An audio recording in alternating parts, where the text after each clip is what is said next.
Good morning. Do you know someone who always seems to land on their feet, who's always been on a steady upward trajectory in their career and maybe has even had some big leaps and bounds? Do you know someone who has never, ever, ever had to worry about finding a job or being in a prolonged layoff?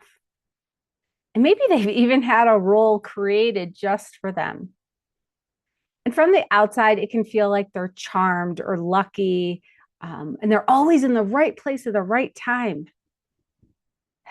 But here's the question: are they really lucky, or have they built the kind of career that can't help but generate these opportunities?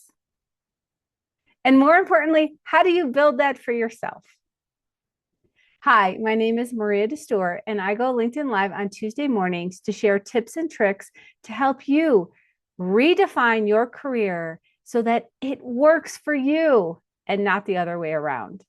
Today, this is exactly what we're going to talk about. Because no matter where you are in your career, whether you're mid career, getting starting, stepping into an encore career, this conversation matters.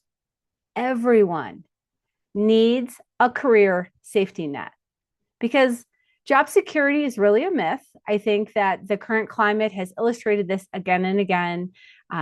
Tech, consulting, legal teams, media, everyone's laying off. Industries are shifting under people's feet. AI is redefining how we work. And if you still think it can't happen to you, just ask those 300,000 federal workers who were blindsided this year alone. No one is immune, but you can be prepared. And that's what we're going to talk about today. How do you prepare? How do you create this luck? I call it my 3 pillars of career resilience. Are you ready to dive in? All right. Pillar number one is your skills, your core superpowers. How do you stay relevant and future proof? Jobs evolve, fields evolve, tech evolves. Coasting isn't really an option unless you're coasting to retirement right now. There are so many reasons that why you might have taken a pause on professional development or personal development. But today I'm saying, this is not a good time to do that. Really take control. So, what one skill can make you more competitive in the next 12 months? Choose one and commit. Take a 30-minute micro course, see if you like it, see where it leads you, see if it leads you to new ideas.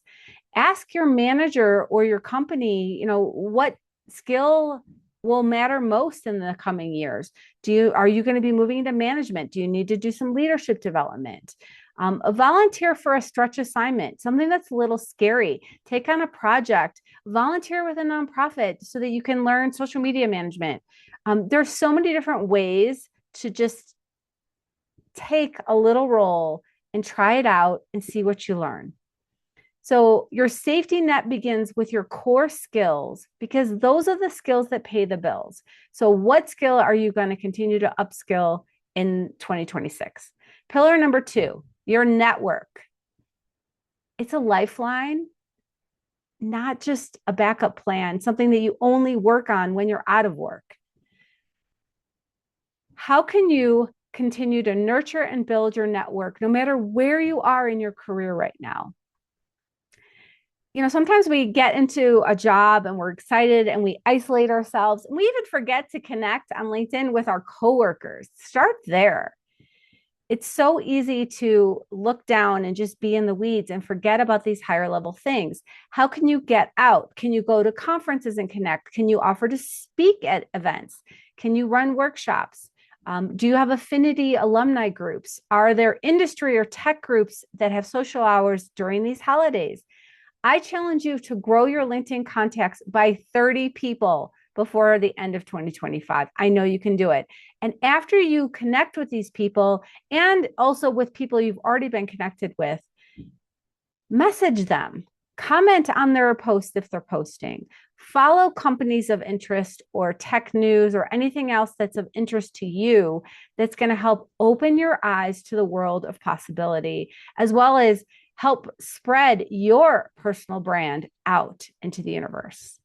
Say yes to one virtual or in-person meetup in the December season. It's pretty easy. There are so many things going on, whether that's in your community, an affinity group, with your work. I don't care.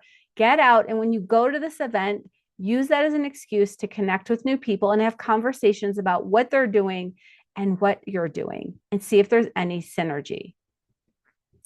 The other thing you can do is follow 5 people on social media that inspire you, are doing something that you want to do in the future, or that you're following in their footsteps. Follow them, and when they post, comment, because chances are you can kindle a relationship that can lead to something more meaningful, maybe an open door, maybe a mentorship. Pillar number 3, your personal brand. Wouldn't it be awesome if opportunities find you, or if someone were to create a role just for you? Happened to a friend of mine just in the last few weeks. What is a personal brand? It's how you show up in the world. It's what you put out.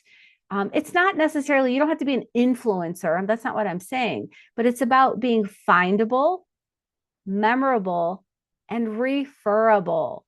And LinkedIn is a great place to do this. You're obviously watching me, so you're here.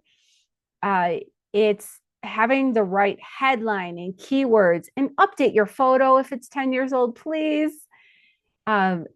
Post once in a while. If you are mentioned in media and you have a link where there's something that talks about a great project you did or something you completed, put it in your featured section, pin it there so people can see who you are and what results you bring for your company or your organization or your industry. It's not about bragging. It's about being visible and putting out a clear personal brand so that if you end up out of work, you can get scooped up really fast because people know exactly who you are and what you do. So a quick win you could do, there's many days left in December still, give or take, we'll say 20 with the holidays and the weekends, but you have a lot of time. So update your headline in your about section so that it speaks to where you're going, not just where you've come. Unless they are matched, great. But chances are, as your career evolves and you mature, you're going somewhere different. Try to share at least one post or story or any small insight on a comment at least once a week. Document your wins. Keep that kudos file if you don't have it already. That means a folder in your email or a file on your computer or even a paper file in your file cabinet where you put any emails you receive, any certificates you receive, any messages of thanks, all the things that people are recognizing you for when you were in your zone of genius. So these 3 pillars, skills, networking, and your personal brand, are the foundation of your career safety net. And if you're doing all these things well, you are creating your luck. So if you're listening to this and thinking, I know I need to do this, but I don't know where to start, this is why I created the Project You Sprint. And like I said, we still have a significant amount of time in December for you to put your head down and do a sprint. And this sprint that I have is a structured way for you to have some accountability, to check in with other people. I share tips and tricks via email once a week. You can strengthen your personal identity. You can get onto your next chapter. You can rebuild your confidence. It really depends what you choose to focus on in your sprint based on what you need to do right now. If you don't build your safety net right now, you'll wish you had later.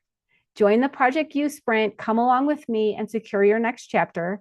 I hope you found this helpful, and I invite you to join me next week where I will be sharing more tips and tricks to help you accelerate your career pivot and to create work that is authentically you.